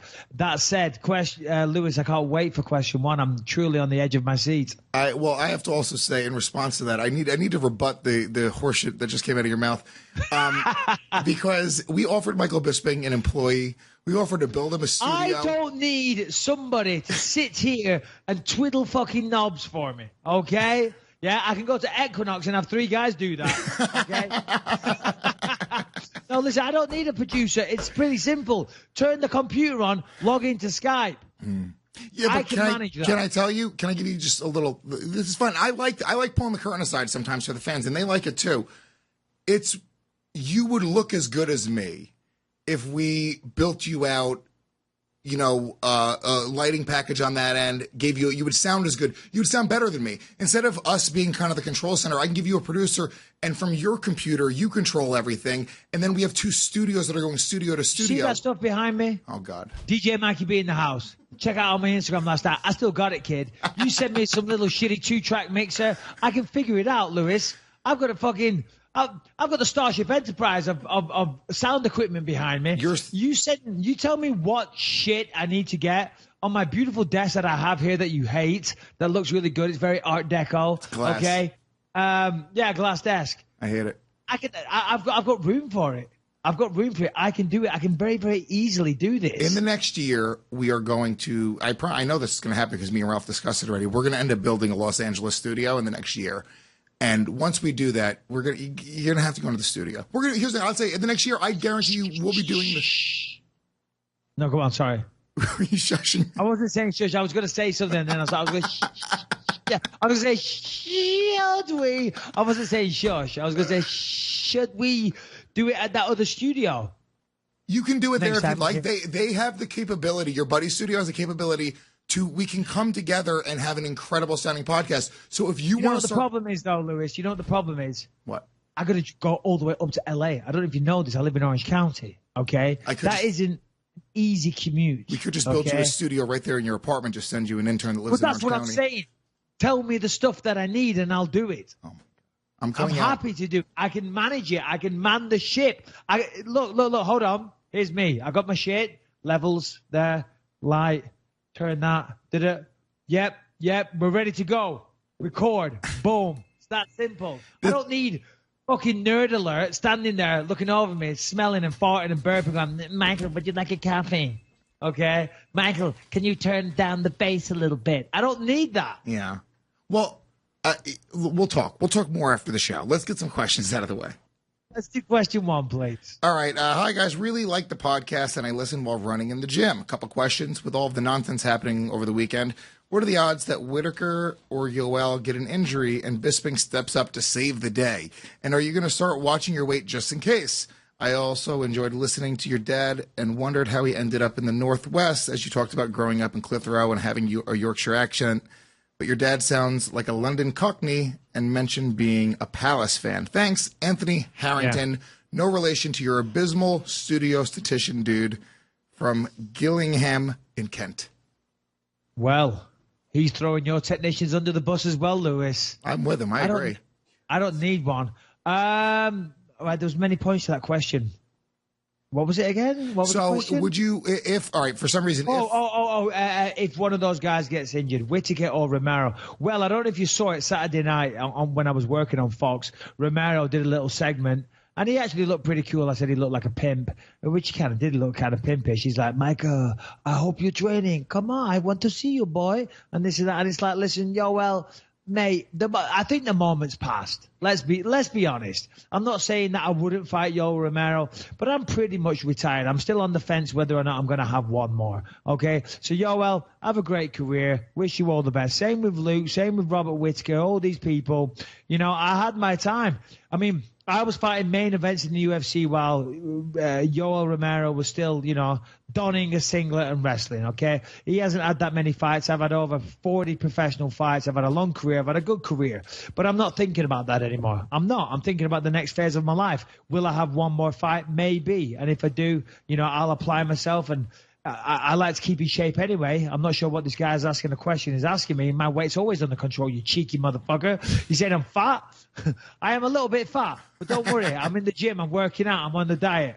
I'm not concerning myself with Robert Whitaker or Yoel Romero. They're going to fight. That's going to be a great fight. I'm really excited for that one. I actually see Yoel possibly winning that. The rest of the question was what?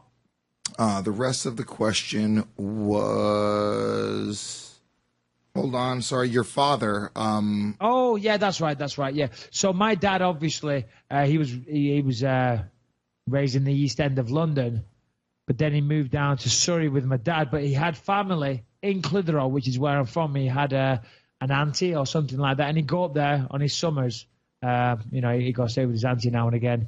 And then when he came out of the army with his wife, my mom, he said, listen, that's a beautiful place up there. And, there you go. There you go. Simple as that. No long story.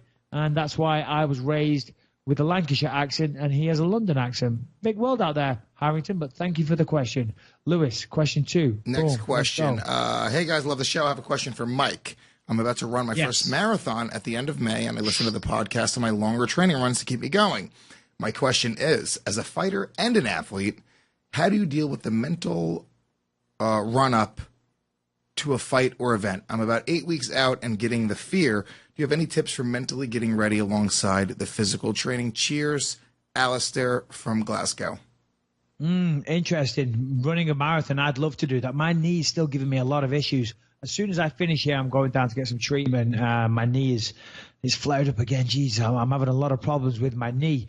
But running a marathon is something I would love to do. I like to run, obviously not those kinds of distances, but I do enjoy running. And running a marathon is, it's I wouldn't say it's a bucket list thing, but I would definitely like to compete in a marathon before I'm done.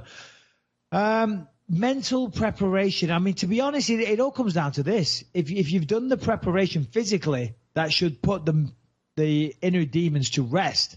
If you're coming up to a fight or a marathon or whatever the sporting event is and you haven't prepared, you are going to doubt yourself. Simple as that. But if you've done it, that should give you strength. That should give you confidence. If you've gone off, let's just say for a fight, for example, if you've done everything you can to prepare for that fight, if you've applied yourself, you've had the discipline, you've had the early nights, you've stuck to a diet, your weight is on point, you've hit the pads, you've done the sparring, you've done your running in the morning, you've basically done what you're supposed to do to train, you've left no stone unturned, then you should be able to go into that fight confident knowing, listen, I prepared, I've done what I need to do. Now it's all down, not to fate, but we'll see what happens on the night because more than likely your opponent has done the same thing. But if you've done all of those things, that should give you confidence. You should know that I have ability or you have ability to complete this marathon, if you do the training, if you do the running, if you do some marathons, if you do start off 8 miles and then you do 10 miles, listen, you're going to run 26 miles. You've got to prepare for that. If you do that, that should put your mind to rest. I've never prepared for a marathon, so I don't know really what that undertakes. I would assume a shitload of running if I'm not mistaken. But yeah, do the preparation and then the self-doubt should disappear. All right, next question. What do you say, Lewis? I don't fuck it. I'm a fat fuck, dude. I say, run. Dude, look, here's the thing. I get motivated and I get demotivated, and I think I can speak from the perspective of somebody who gets demotivated a lot. And every year I literally put on 30 pounds to start dating my girlfriend. It's crazy. 9 months. Yeah. 9 months I put on 30 pounds. 236 pounds. I was down to 205. Yeah, dude. You're 236 right now. 236 right now. Big fat fuck. And it's sort of like, you don't look it though, Lewis. You don't. No, I kind of wear it well. Like I don't really put on it's. Yeah, that's the thing. You're always wearing a hoodie. See, people that carry a lot of weight, they're always wearing hoodies and loose clothing. So I should have known. It's not like you're out fucking. You're not rocking the guns. Like, oh, look at those bad boys. Oh, I'll be back, motherfucker. You're not out. You're wearing hoodies. You're dressing like a fat fuck. I should have known. Well, I think I have a lot of motivation. I'm like an all or nothing type of person. You know what I'm saying? And I think that, it's weird. Every winter I just put on weight, and every spring I get back in shape. And it's just this stupid cycle. And I wish I could tap into what it is that kind of motivates me. That maybe it's because I know it's almost like when you're running a race and you know the finish line is there. I've just done it so many times. I've gone through that cycle. Like I kind of know that I'm going to get back in shape for the summer, right? So because I don't really typically do that during the winter, maybe it becomes less tangible to actually get back in shape, I don't know. Yeah, it's weird because every time not weird. I'm saying it's funny you say that because I do the similar type of thing. Every time I train for a fight, I get down to 185. Well, I get down to 200 pounds and I get down to 185 and you feel good about yourself and you got, abs and all this type of stuff. And I say every time, guaranteed, I say, I'm going to keep the weight off this time. I'm going to look like this. But you have that security blanket because you start putting a few pounds on. It starts the moment you step on the scale. You start eating and drinking and rehydrating. That night you go out and have a great meal the next day. Then you have the fight. Then you have, a celebration meal and this and that. And then that first week you're like, well, listen, I've abstained from eating well for a week. So I'm going to give myself a week. And maybe that turns into 2 weeks. Then it turns into 3 weeks. And I'll have a few beers tonight and this and that. Before you know it, you've put all the weight on again. But it's okay because you have another fight on the horizon and you go through it all again. So it's a cycle, just like you said. Of course, now I have to make some lifestyle changes because that cycle is coming to an end. Maybe I have one more. More than likely, I'm not going to fight again. I may do if I'm tempted, but more than likely not. So hence, therefore, if I was in the gym this morning, you got to make dietary changes and you just got to exercise a bit of discipline. But going back to the guy's question, it's all in preparation, my friend. You got to prepare. If you do the preparation, your mind will be fine. All right, next question. Hey, guys, big fan of both of you and the show, even though Lewis ignored a DM when I asked if he had any shows when I was visiting New York, but I suppose I'll forgive him and forget. I'm very Hollywood, What a prick. After my dominating performance in the Joe Rogan Experience, I got to be honest with you. I listened to you on the Joe Rogan Experience, by the way, Lewis. It was good. Very, very good. Well done to all involved on the Legion of Skanks and yourself. Well done. Yeah, good time. So, I don't really have time to answer every fan email anymore, guys. Get in line. That's what I say. Oh, my God. Look at this guy now. Jeez Louise. Big time, Lewis. Yeah. Well, what are you going to do? We're pretty famous now.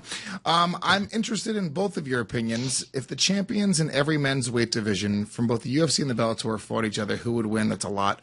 Personally, he thinks only Rory McDonald from Bellator he could see winning, as he thinks he would cause Woodley problems at welterweight. But I think every other UFC champion would win. There's no heavyweight champion in Bellator at the minute, but I think this is what he says. He thinks DC kills Fader, Whitaker beats Carvalho, Ferguson beats Khabib / McGregor. Wait, what? Oh, I get it. Well, hold on. Didn't Rory McDonald, I think he pretty much dominated Tyron Woodley already. They already fought. Yeah, they did fight. Was it UFC 174, and McDonald dominated the fight, if I'm not mistaken. Yeah. I have to go back and look. I don't remember if it was a done. I just don't remember the performance. It was a while ago. Yeah, I'm not sure. I'm pretty sure I'm pretty sure I read online it was a dominating performance, but I can't remember it in my mind. For the most part, I agree with what you said. I mean, DC's going to beat anybody over at Bellator, and so on and so forth. Bellator, it is what it is, but it pales in comparison to the UFC. It really does. I mean, no disrespect to any of the fighters involved, but I think it's fair to say that all the fighters involved would love to switch over to a UFC contract. It's apples and oranges. I mean, it is the same sport ultimately, but the UFC and Bellator, they're not competitors. Bellator is a great show, and it's a great place for fighters to come out there and get some recognition, hopefully build, and move on to the UFC. And I think that's a fair comment. I really do. And I'm not trying to knock Bellator. Scott Coker, by all accounts, is a great person, a great promoter, and does right by the fighters. So I applaud him for that. And I wish them continued success. I think it's fantastic that we have more and more promotions. I wish there were even more bigger promotions. Of course, UFC don't think that. They want to be the only guy in town. But it doesn't matter because they are the big show, and everything else is it's almost a second class, It's just nowhere near the UFC. It's not even fair. Oh, sorry, it's not fair to the UFC to call them a competitor because they're really not. They're really not. Yeah, and I think that when you look at when Rory McDonald beat Woodley, it's a different time. It was 4 years ago, and also on top of that, it's before Woodley was champion. I think there's something about that. Woodley, he's got like a quality to him where he's got a confidence, and I think when you're only as good as you think you are. You know what I'm saying? And I think you look at Woodley, he got knocked out by who knocked him out in Strikeforce? Fucking Nate Marquardt. Yeah, dude. Beat the shit out of him. It's a different thing, though. Do I think Nate Marquardt I think Tyron Woodley would kill Nate Marquardt now. And the truth is, Rory McDonald going to Bellator, he beat Douglas Lima for the title. I can't hate on anybody. I'm not a fighter, but let's get real, dude. You're going to look that much better when your competition is, that much lower over there. So, yeah, Rory obviously is going to look that much better. He's fighting to his level of competition as well. So the truth is, Rory is probably not fighting as well as he was fighting in the UFC.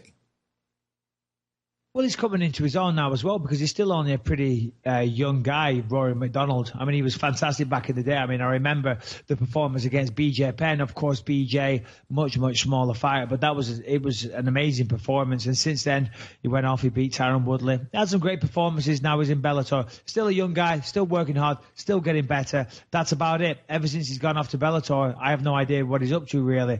As I said, I'm not trying to knock Bellator. I wish them all the best. It's a great promotion. It really is. And as I say, I hear that they look after the fights fantastically. And, I wish them all the best. I really do. We got one more, Lewis? I don't think we have another question that's worthwhile. Okay. They all kind of stink. I'm on your own. You just love talking about Bellator, don't you? Well, that was the only question that was worthwhile. I'm on your fight metric right now. I'm just looking at my fight metric? Yeah. Why? What's it say? That I never knew this, but I am the leader in significant strikes in the UFC. There you go. And Joanna Jędrzejczyk is the only one that's close. So get your shit together, Joanna. Let's kidding. Significant strikes landed per minute, 4.33 for Michael Bisping. Good or bad? Let's see what Calvin Gastelum's is. What's the average? Calvin Gastelum is 3.89. See? There you go. All right. And so that's really in a weird way you beat Calvin Gastelum. If you really want to break it down, you beat him. I will beat him into a living whatever, given half a chance. Lewis, why are you going to bring that up? Why are you going to end it on that note? Sorry. You're a piece of shit. Tell us latest. Let's see his fight metric. 2.10 significant strike landed per minute. I'm over. What about Anderson Silva? What's his? Well, I'm looking it up right now. This is fun. Oh, this is fun. Hold on. We got it right here. You would think with all the news that went on in MMA last week, we'd have better stuff to talk about than this. 3.10. All right, last one, because this is somewhat tedious, but I do like stroking my own ego. Luke Rockhold's striking average. Oh, dude, this is going to hurt your feelings if you don't beat him. You're going to be furious. I don't know for a fact, but I'm pretty sure. Because 4.3 is pretty high. As one of the best analysts in the game, I do know these things, Lewis. Oh, so close. No, he doesn't beat you. It's 4.29. It's so close. 4.33. Well, that's striking accuracy. Significant. He's at 48%. Let's see. Michael Bisping is at. We won't talk about that one. Significant strikes absorbed per minute. That's not a good. That's not a good. No, it's not. Number. Yes, Yours you want that to be lower, Luke. Yeah, Lewis. 2.71 for Michael Bisping, and let's see for Luke, 2.32. All right, okay, so he gets hit less. Whatever. I've had way more fights, so therefore it skews the stats. Does it say how many hours I've fought in the UFC? Because I think it's like 5 or 6 hours total combined time. Let me see. Does it actually? This is kind of a cool website, though. I've never been to this website and kind of clicked around. I think it's like 6 hours. So if it says that I get hit 2.7 times a minute, right? Five significant strikes, 2.7 times a minute. Right, so it's 2.7. 2.7 times 60.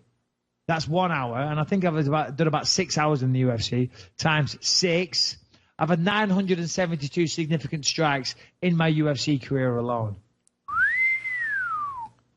You know how many? And I still look good, Lewis. Do you want to know your average submissions attempted per 15 minutes?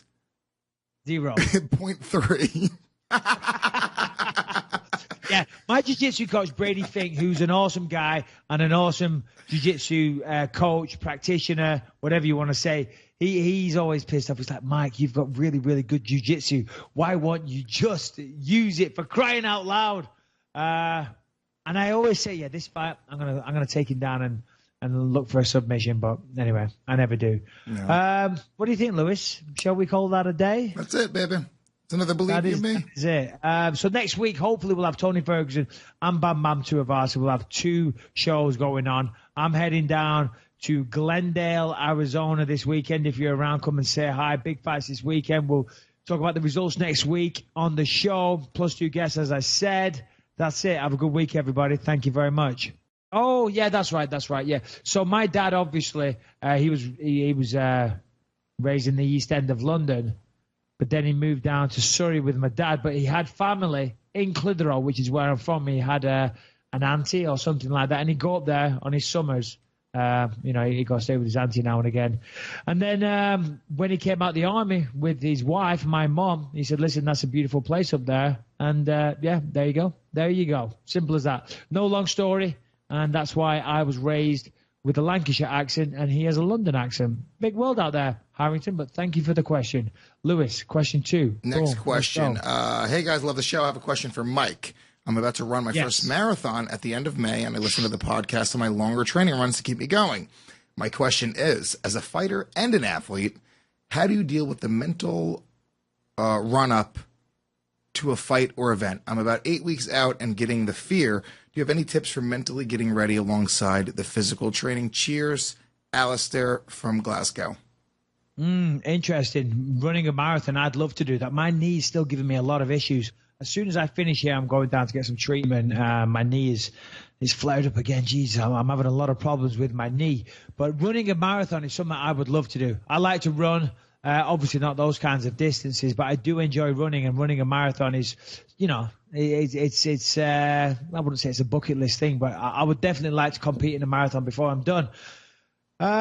Mental preparation. I mean, to be honest, it all comes down to this. If you've done the preparation physically, that should put the inner demons to rest.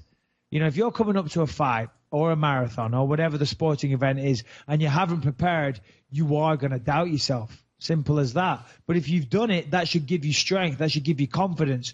If you've gone off, let's just say for a fight, for example, if you've done everything you can to prepare for that fight, if you've applied yourself, you've had the discipline, you've had the early nights, you've stuck to a diet, your weight is on point, you've hit the pads, you've done the sparring, you've done your running in the morning, you've basically done what you're supposed to do to train, you've left no stone unturned, then you should be able to go into that fight confident, knowing, listen, I prepared. I've done what I need to do. Now it's all down, not to fate, but we'll see what happens on the night, because more than likely your opponent has done the same thing. But if you've done all of those things, that should give you confidence. You should know that I have ability, or you have ability to complete this marathon. If you do the training, if you do the running, if you do some marathons, if you do start off 8 miles and then you do 10 miles, listen, you're going to run 26 miles. You've got to prepare for that. If you do that, that should put your mind to rest. I've never prepared for a marathon, so I don't know really what that undertakes. I would assume a shitload of running if I'm not mistaken. But yeah, do the preparation, and then the self-doubt should disappear. All right, next question. What do you say, Lewis? I don't fuck it. I'm a fat fuck, dude. I say run. Dude, look, here's the thing. I get motivated and I get demotivated, and I think I can speak from the perspective of somebody who gets demotivated a lot. And every year I literally put on 30 pounds to start dating my girlfriend. It's crazy. 9 months. Yeah. 9 months I put on 30 pounds, 236 pounds. I was down to 205. Yeah, You're 236 right now. 236 right now. Big fat Wow. fuck. And it's sort of like, You don't look it though, Lewis. You don't. no, I kind of wear it well. Like I don't really put on like, it's Yeah, that's the thing. You're always wearing a hoodie. See, Yeah, people that true. carry a lot of weight, they're always wearing hoodies and loose clothing. So I should have known. It's not like you're out fucking, you're not rocking the guns. Like, oh, look at those bad boys. Oh, I'll be back, motherfucker. You're not out, you're wearing hoodies. You're dressing like a fat fuck. I should have known. well, I think I have a lot of motivation. I'm like an all or nothing type of person. You know what I'm saying? And I think that, it's weird. Every winter I just put on weight, and every spring I get back in shape, and it's just this stupid cycle. And I wish I could tap into what it is that kind of motivates me. That maybe it's because I know it's almost like when you're running a race and you know the finish line is there. I've just done it so many times. I've gone through that cycle. Like I kind of know that I'm going to get back in shape for the summer, right? So because I don't really typically do that during the winter, maybe it becomes less tangible to actually get back in shape. I don't know. Yeah, it's weird because every time not weird. I'm saying it's funny you say that because I do the similar type of thing. Every time I train for a fight, I get down to 185. Well, I get down to 200 pounds and I get down to 185 and you feel good about yourself and you got, abs and all this type of stuff. And I say every time, guaranteed, I say, I'm going to keep the weight off this time. I'm going to keep the weight off this time. I'm going to look like this. But you have that security blanket because you start putting a few pounds on. It starts the moment you step on the scale. You start eating and drinking and rehydrating. That night you go out and have a great meal the next day. Then you have the fight. Then you have, a celebration meal and this and that. And then that first week you're like, well, listen, I've abstained from eating well for a week. So I'm going to give myself a week. And maybe that turns into 2 weeks. Then it turns into 3 weeks. And I'll have a few beers tonight and this and that. Before you know it, you've put all the weight on again. But it's okay because you have another fight on the horizon and you go through it all again. So it's a cycle, just like you said. Of course, now you got to I have to make some lifestyle changes because that cycle is coming to an end. Maybe I have one more. More than likely, I'm not going to fight again. I may do if I'm tempted, but more than likely not. So hence, therefore, if I was in the gym this morning, you got to make dietary changes and you just got to exercise a bit of discipline. But going back to the guy's question, it's all in preparation, my friend. You got to prepare. If you do the preparation, your mind will be fine. All right, next question. Hey, guys, big fan of both of you and the show, even though Lewis ignored a DM when I asked if he had any shows when I was visiting New York, but I suppose I'll forgive and forget. I'm very Hollywood, What a prick.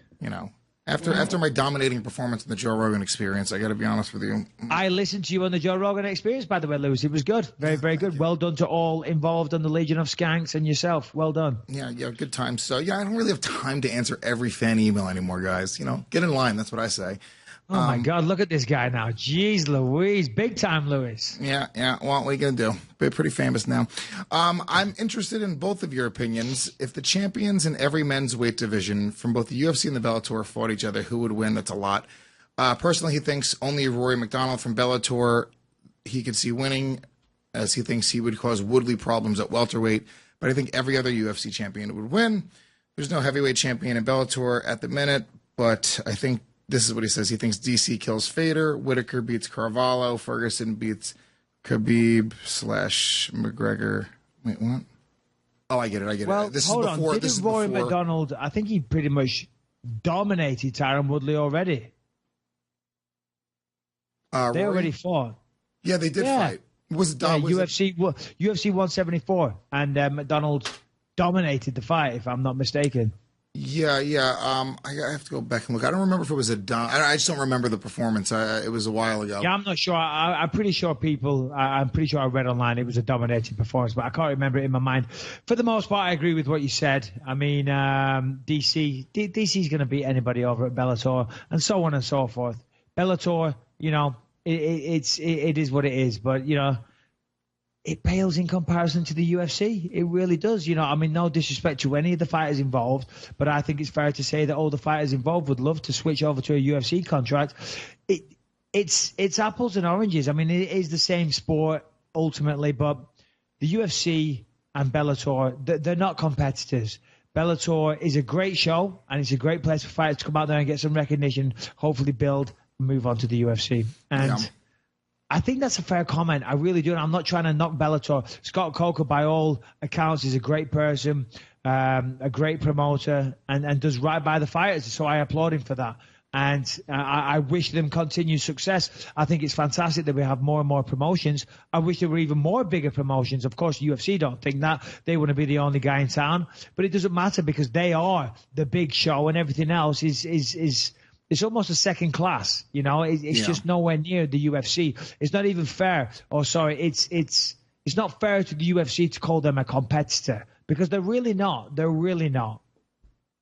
Yeah, and I think that when you look at when Rory McDonald beat Woodley, it's a different time. It was 4 years ago, and also on top of that, it's before Woodley was champion. I think there's something about that. Woodley, he's got like a quality to him where he's got a confidence. And I think when you're only as good as you think you are, you know what I'm saying? And I think, you look at Woodley, he got knocked out by who knocked him out in Strikeforce? Fucking, Nate Marquardt. Yeah, dude. Beat the shit out of him. It's a different thing though. I think Nate Marquardt I think Tyron Woodley would kill Nate Marquardt now, and the truth is Rory McDonald going to Bellator, he beat Douglas Lima for the title. I can't hate on anybody. I'm not a fighter, but let's get real, dude. You're going to look that much better when your competition is, that much lower over there. So, yeah, Rory obviously is going to look that much better. He's fighting to his level of competition as well. So the truth is Rory is probably not fighting as well as he was fighting in the UFC.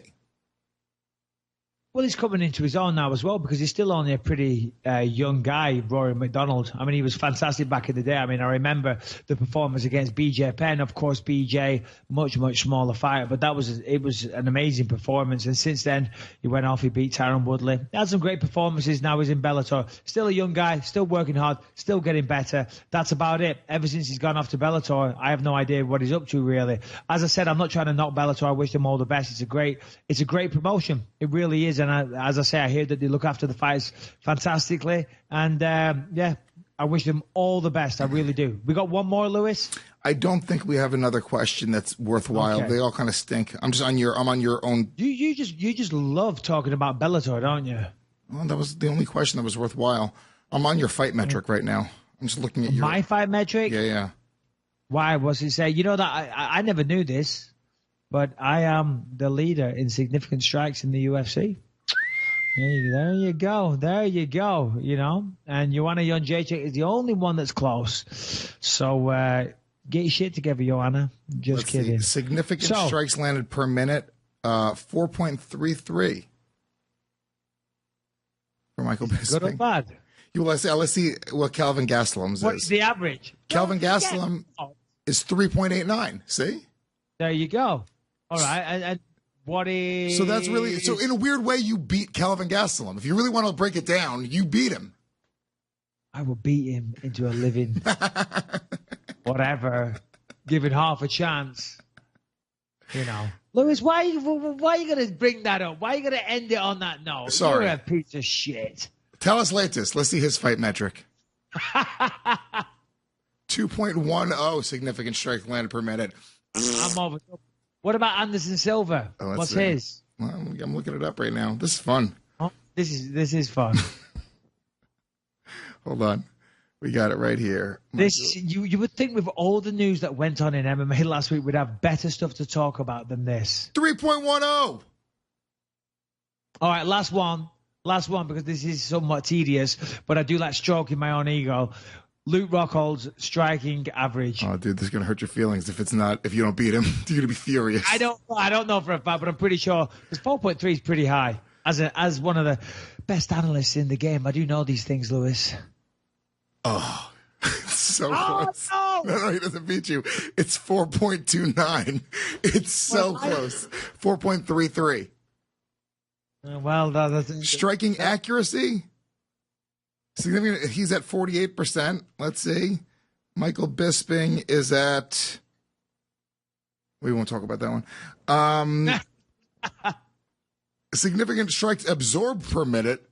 okay. That's not a good. That's not a good. No, it's not. Number. Yes, Yours you want that to be lower, Luke. Yeah. Lewis. 2.71 for Michael Bisping, and let's see for Luke. 2.32. All right, okay, so he gets hit less. Whatever. I've had way more fights, so therefore it skews the stats. Does it say how many hours I've fought in the UFC? Because I think it's like 5 or 6 hours total combined time. Let me see. Does it actually? This is kind of a cool website. I've never been to this website and kind of clicked around. I think it's like 6 hours. So if it says that I get hit 2.7 times a minute, right? If I significant strikes 2.7 times a minute. Right, so it's 2.7. 2.7 times 60. That's 1 hour, and I think I've done about 6 hours in the UFC. Times 6, I've had 972 significant strikes in my UFC career alone. You know how many? And I still, do you know how many? And I still look good, Lewis. Do you want to know your average submissions attempted per 15 minutes? 0. 0.3. Yeah, my jiu-jitsu coach, Brady Fink, who's an awesome guy and an awesome jiu-jitsu coach, practitioner, whatever you want to say, he's always pissed off. He's like, Mike, you've got really, really good jiu-jitsu. Why won't you just use it, for crying out loud? And I always say, yeah, this fight, I'm gonna take him down and look for a submission. But anyway, I never do. No. What do you think, Lewis? Shall we call that a day? That's it, baby. It's another Believe You Me. That is it. So next week, hopefully, we'll have Tony Ferguson and Bam Bam Tuivasa. We'll have 2 shows going on. I'm heading down to Glendale, Arizona this weekend. If you're around, come and say hi. Big fights this weekend. We'll talk about the results next week on the show. Plus 2 guests, as I said. That's it. Have a good week, everybody. Thank you very much. You're going to be furious. I don't know for a fact, but I'm pretty sure. Because 4.3 is pretty high. As one of the best analysts in the game, I do know these things, Lewis. Oh, it's so close. No, he doesn't beat you. It's 4.29. It's so close. 4.33. Well, that's striking accuracy. Significant. He's at 48%. Let's see. Michael Bisping is at. We won't talk about that one. Significant strikes absorbed per minute. That's not a good. That's not a good. No, it's not. Number. Yes, Yours you want that to be lower, Luke. Yeah. Lewis. 2.71 for Michael Bisping, and let's see for Luke. 2.32. All right, okay, so he gets hit less. Whatever. I've had way more fights, so therefore it skews the stats. Does it say how many hours I've fought in the UFC? Because I think it's like 5 or 6 hours total combined time. Let me see. Does it actually? This is kind of a cool website. I've never been to this website and kind of clicked around. I think it's like 6 hours. So if it says that I get hit 2.7 times a minute, right? If I significant strikes 2.7 times a minute, right? So it's 2.7. 2.7 times 60. That's 1 hour, and I think I've done about 6 hours in the UFC. Times 6, I've had 972 significant strikes in my UFC career alone. You know how many? Do you know how many? And I still look good, Lewis. Do you want to know your average submissions attempted per 15 minutes? 0. 0.3. Yeah, my jiu-jitsu coach, Brady Fink, who's an awesome guy and an awesome jiu-jitsu coach, practitioner, whatever you want to say, he's always pissed off. He's like, Mike, you've got really, really good jiu-jitsu. Why won't you just use it, for crying out loud? And I always say, yeah, this fight, I'm gonna take him down and look for a submission. But anyway, I never do. No. What do you think, Lewis? Shall we call that a day? That's it, baby. It's another Believe You Me. That is it. So next week, hopefully, we'll have Tony Ferguson and Bam Bam Tuivasa. We'll have 2 shows going on. I'm heading down to Glendale, Arizona this weekend. If you're around, come and say hi. Big fights this weekend. We'll talk about the results next week on the show. Plus 2 guests, as I said. That's it. Have a good week, everybody. Thank you very much. What do you think, Lewis? Shall we call that a day? That's it, baby. It's another Believe You Me. That is it. So next week, hopefully, we'll have Tony Ferguson and Bam Bam Tuivasa. We'll have 2 shows going on. I'm heading down to Glendale, Arizona this weekend. If you're around, come and say hi. Big fights this weekend. We'll talk about the results next week on the show. Plus 2 guests, as I said. That's it. Have a good week, everybody. Thank you very much. Plus 2 guests, as I said. That's it. Have a good week, everybody. Thank you very much.